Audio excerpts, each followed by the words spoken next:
Well, a very pleasant Sunday afternoon to all of you. Allow me to introduce myself. My name is Joe Rayo. I'm a meteorologist, a broadcast meteorologist. I've been doing this stuff now for the better part of the last, well, why don't we just simply say I've been doing it for a very, very long time. This afternoon, this 23rd of August, 2020, we're going to be discussing a few things. We're going to be talking about the tropics. And because of that note, I decided we'd have a kind of a tropical background here. We're going to be talking about Tropical Storm Laura, Hurricane Marco, and we're also going to be talking about the possibility of some adverse weather in the northeastern part of the country.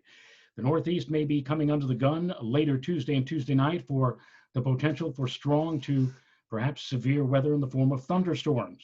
We'll get into all of that in the coming minutes. First of all, I want to thank you for tuning in to Joe Rayo Weather. This is Joe Rayo Weather on YouTube.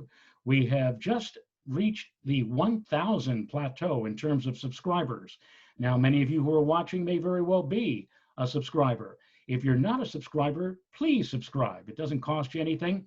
And what we do here at Joe Rayo Weather is periodically we come on and we talk about unusual weather and meteorological events and also astronomical events.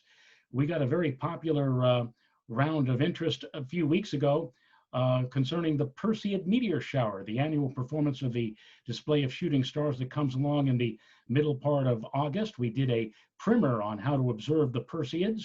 And whenever something unusual in an astronomical sense comes up, along with, again, talking about the weather, we'll be talking about some astronomical occurrences as well. Along with being a broadcast meteorologist for many years, both on radio and television, I also have an affiliation with the Rose Center for Earth and Space, the Hayden Planetarium down in Manhattan on 81st Street.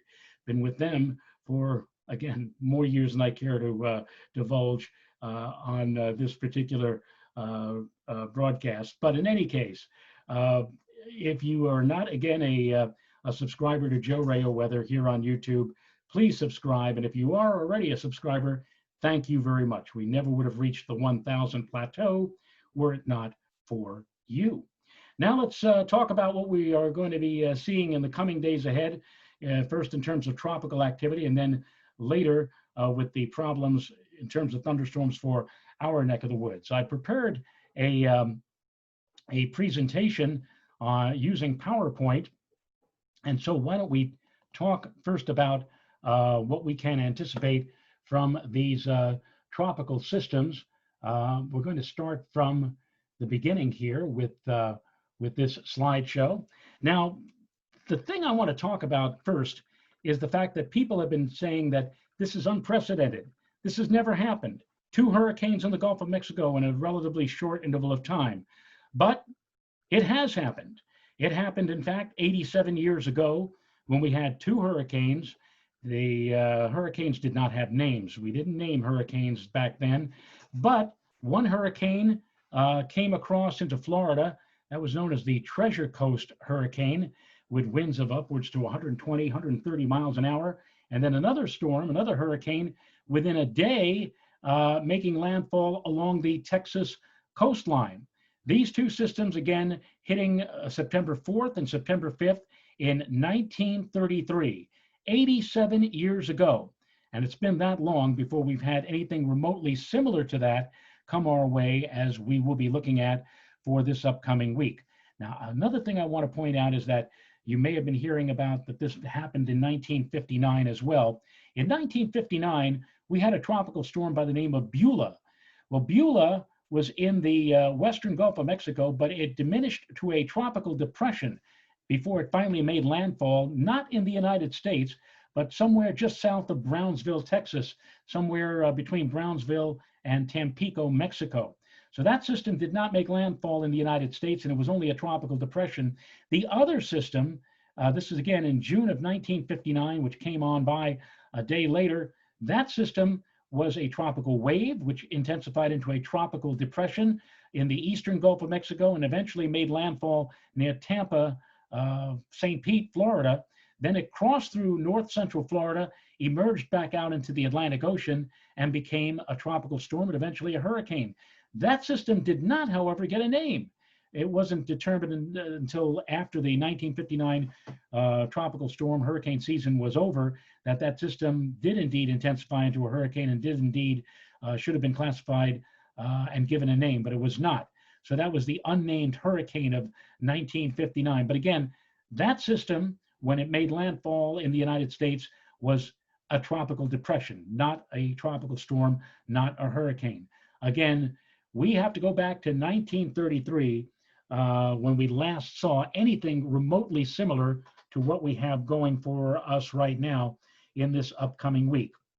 So why don't we talk about these two systems? On your screen right now, we have a view of Hurricane Marco. Marco became a hurricane around midday today, this 23rd of August. If you are plotting, this is the latest position, the latest coordinate position, 25.3 north, 87.4 west. And this places Marco 440 miles southeast of Lafayette, Louisiana. Maximum winds, 75 miles per hour near the center. The storm is moving to the north-northwest at 14 miles per hour.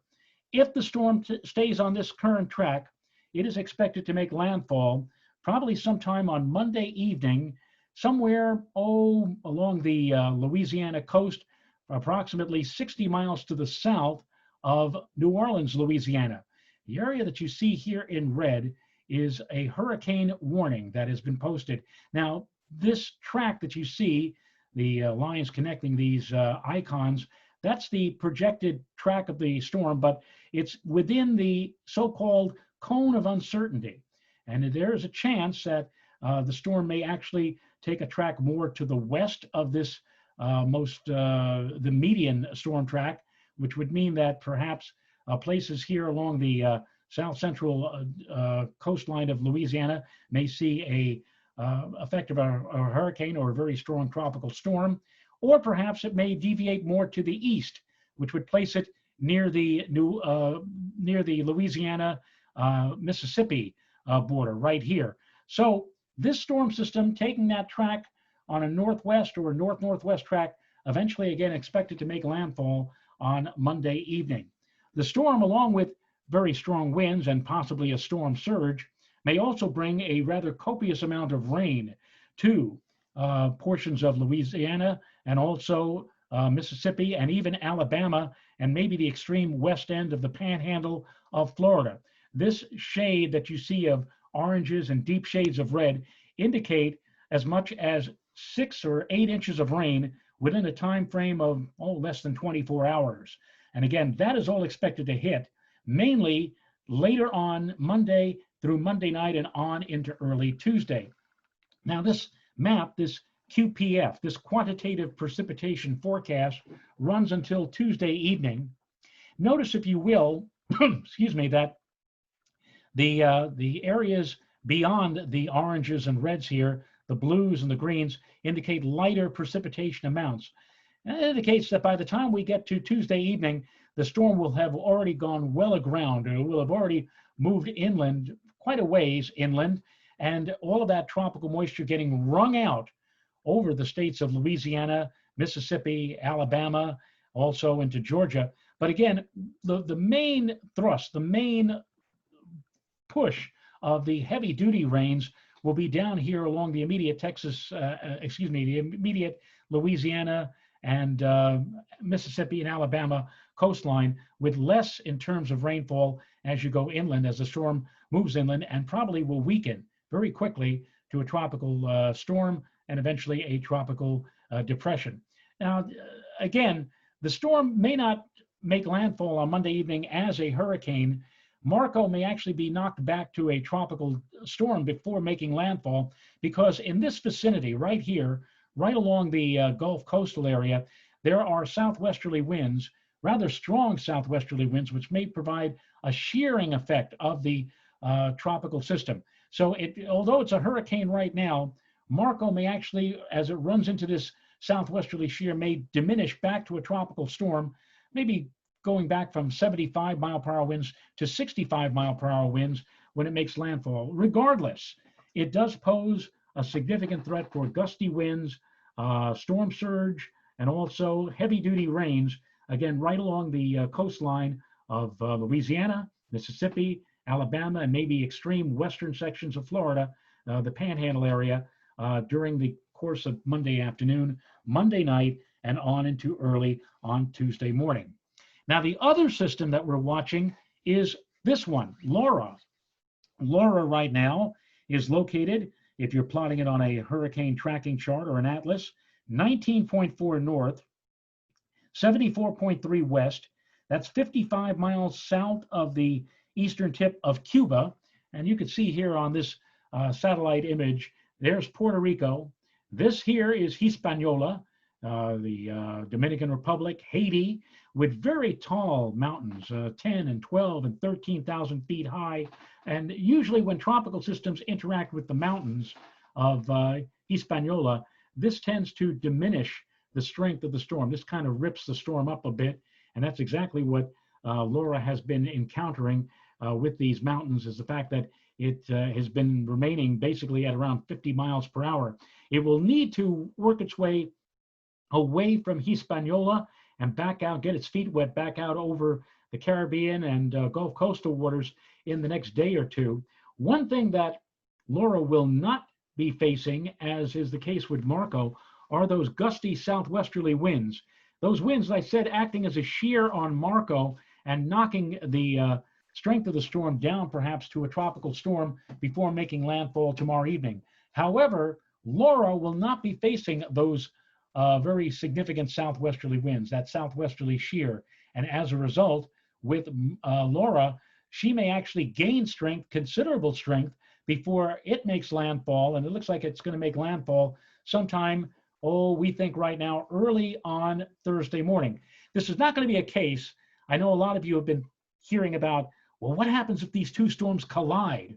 Or what happens if they get really close to each other? You know, we've even brought up the possibility of the so-called Fujiwara effect, where the storms kind of do a do-si-do with each other, dancing around each other. That's not going to be the case with these two storms, because Marco will make landfall Monday evening, but it may not be until Thursday morning that Laura makes landfall. Unfortunately, again, very close to where Marco is going to make landfall, somewhere along the Louisiana coastline.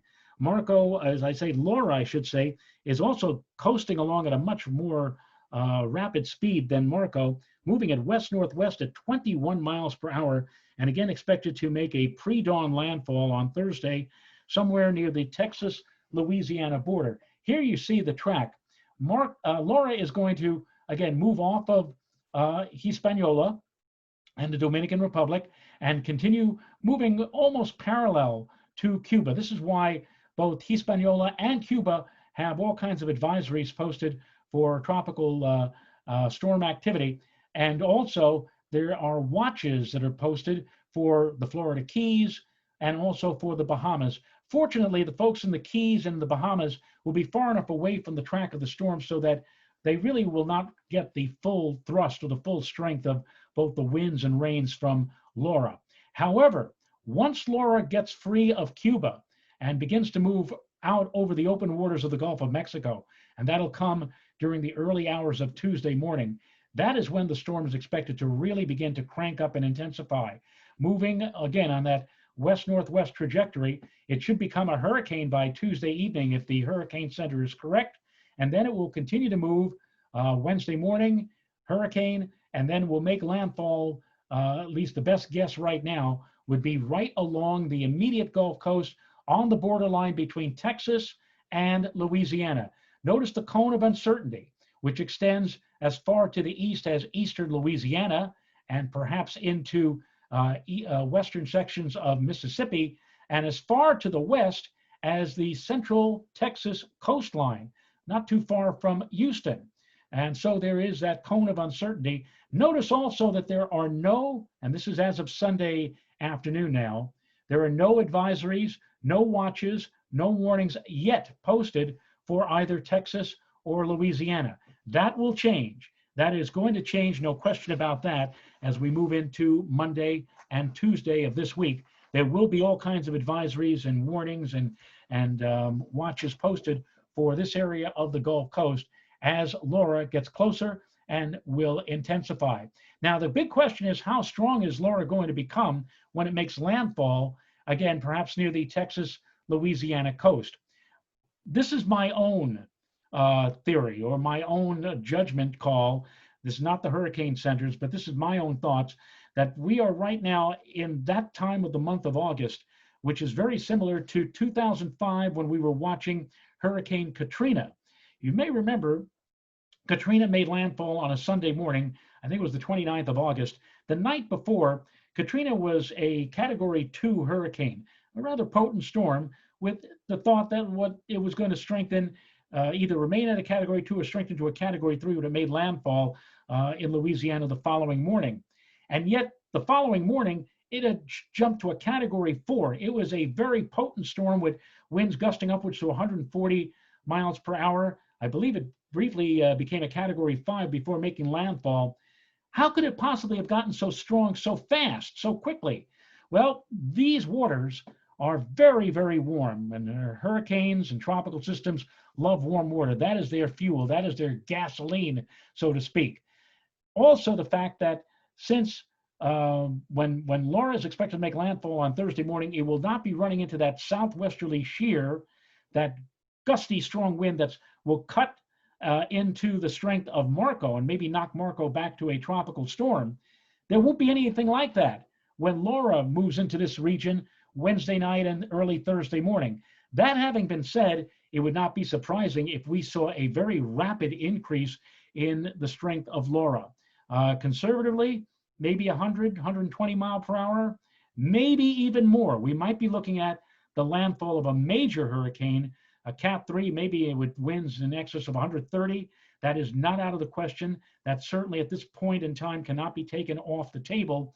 That would be what we would be looking at for later Wednesday into Thursday. We'll keep an eye on it for everybody as we move through the next few days. But right now, of the two storms, Marco and Laura, Laura certainly looks to be the more formidable of the two in terms of strength, in terms of wind, and in terms of rainfall. Take a look here. This is the projected rainfall total, the projected 48-hour QPF, quantitative precipitation forecast for Laura. You may remember a few moments ago when I showed you the QPF for Marco, the oranges and red shades were basically confined to the immediate coastline of Louisiana. And then as you headed northward, that kind of petered out. The rainfall became less as Marco moves inland. Not so much so with Laura.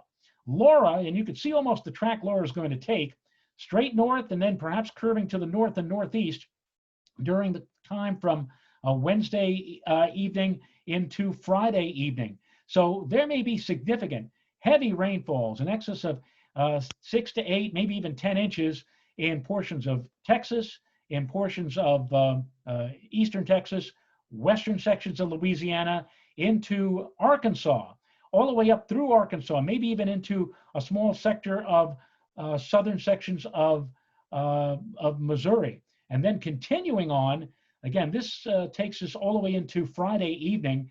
All of this is rainfall total, rainfall amounts of anywhere from 3/4 to an excess of an inch. And all of this is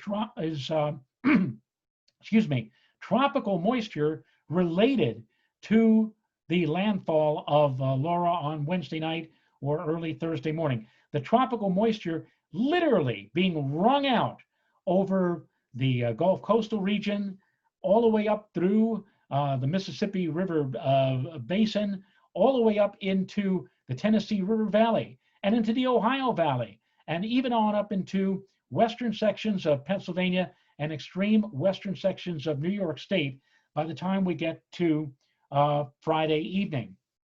And in fact, if we go from Friday evening to Sunday evening, now we're looking all the way ahead to next weekend.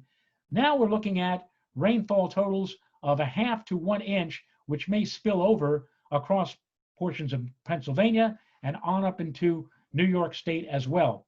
We here in the tri-state New York metropolitan area may see a dose of significant heavy rainfall related to the remnants of what was once a tropical storm or Hurricane Laura come Friday into Saturday of next week, because there's going to be a cold front Friday and Saturday of next week, and Laura's remnants is going to lock on to that cold front, move along it, and probably push a copious amount of rain into our area again for the end of next week, for Friday on into Saturday.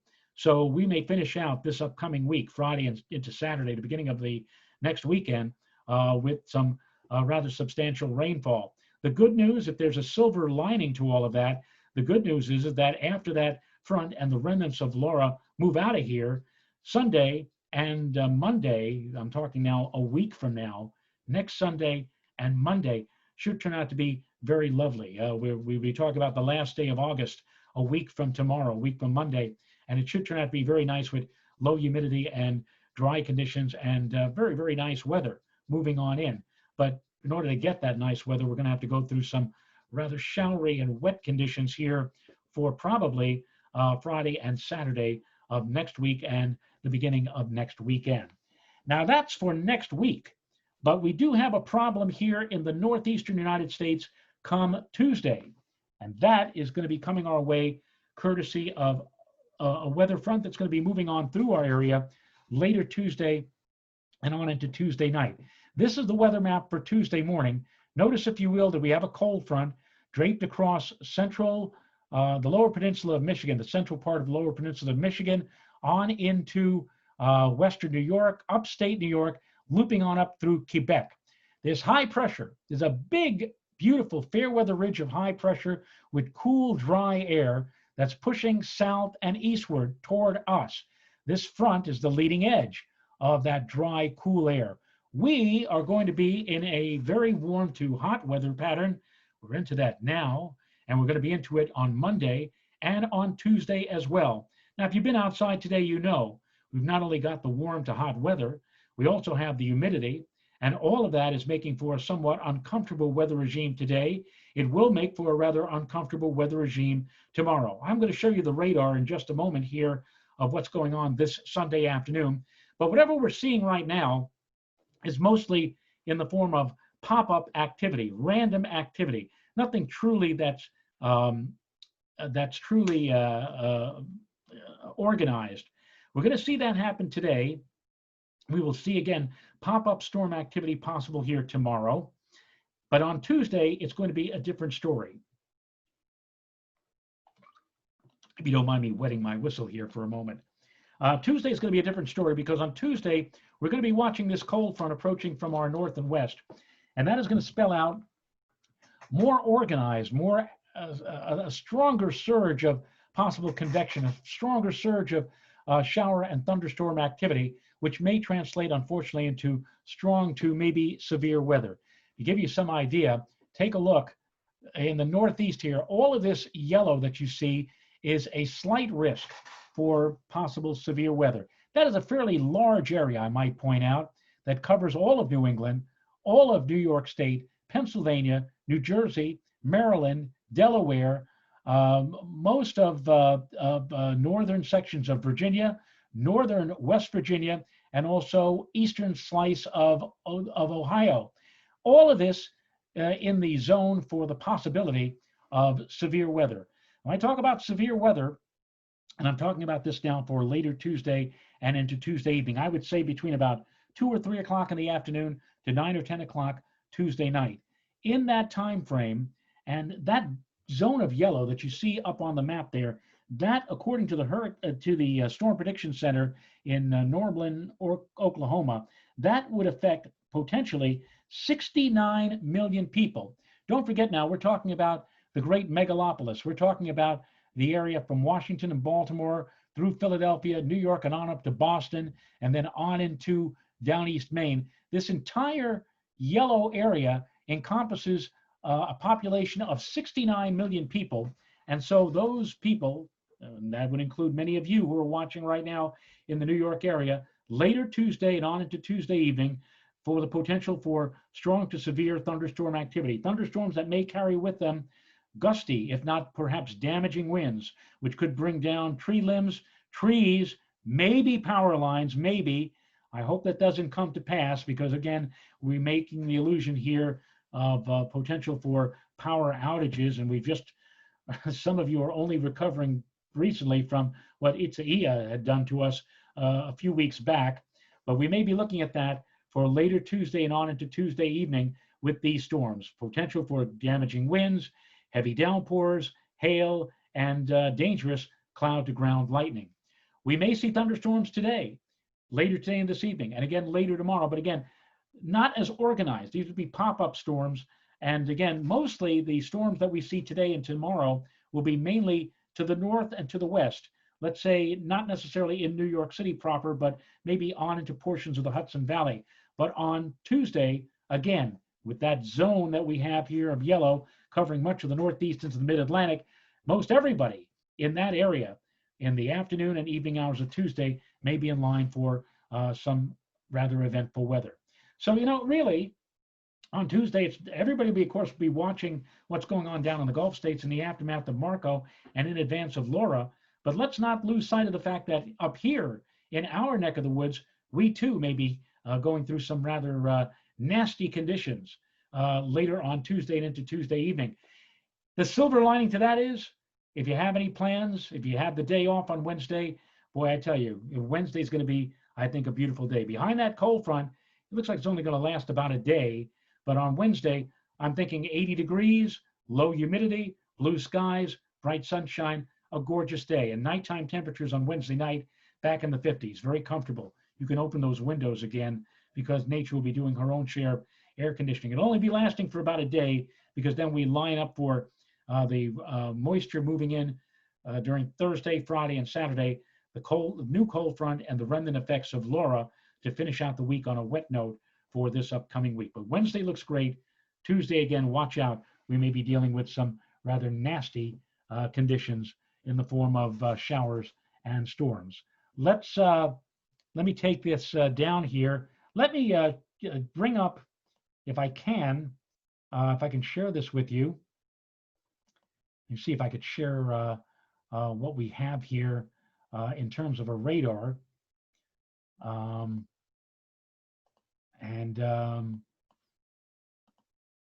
See if I can get that up here on the screen here for you.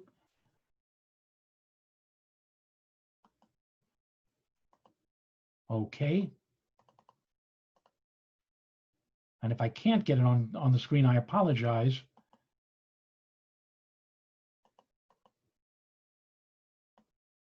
I'm not sure if any of you are seeing this. Maybe you are, maybe you aren't. But we do have some thunderstorm activity occurring over toward the Albany area, Kingston, New York, Hunter Mountain. Most of this activity is well to the north. There are some severe thunderstorms occurring over in central and eastern Massachusetts. But a lot of that activity is going to stay out of the area for us. There apparently is also some activity down over southern Jersey. Again, a lot of this is not very organized. We'll see again some of this pop-up activity during the day tomorrow, and again more organized activity when we get on to the day on Tuesday with the approach of that cold front. So that brings you up to date about all of the tropical weather that we're expecting down on the Gulf Coast, and also the potential for severe weather thunderstorm activity here on Tuesday, possible severe weather later Tuesday and Tuesday evening. Once again, here at Joe Ray Weather on YouTube, this is the kind of stuff that we'll be talking about when we do special presentations, special updates for you here on this particular channel. And occasionally we talk about astronomical information as well. Along with the fact that I've been a broadcast meteorologist for many years, I also have an affiliation at the Rose Center for Earth and Space, the Hayden Planetarium in Manhattan. And so when something interesting comes up astronomically speaking, such as a meteor shower or a comet, we've done that already this summer. We talked about comet Neowise and the Perseid meteor shower. Sometimes we'll do some special updates in an astronomical vein as well. But in any case, I thank you very much for watching. If you are, again, already a subscriber, I thank you for that. If you are not, please subscribe. It doesn't cost you anything. Those of you who have already subscribed, I thank you for helping out. You were the ones who helped to put us over the 1,000 mark in terms of subscriptions, and we're just going up and up and up. We're continuing. Hopefully, we'll get more subscriptions in the days to come. In the meantime, I'm going to close off this particular update right now, and we'll be back, I'm sure, in the days to come. It's going to have some very active weather to talk about. Again, thank you very much. I hope you make it a great Sunday, albeit a warm and sticky one. And we'll be coming back your way again in the days to come. If you are a subscriber, you should be getting notifications about when we do broadcast here on Joe Rayo Weather here on YouTube. And if not, I'll try to put some advanced notifications up on my Facebook page. Go to that too. We provide a Joe Rayo Weather Facebook page, which provides you with more weather and astronomical information as well. So I thank you very, very much. We're going to shut off now. This is Joe Rayo on the Joe Rayo Weather YouTube channel. Thank you very much for watching, and we'll be signing off for now.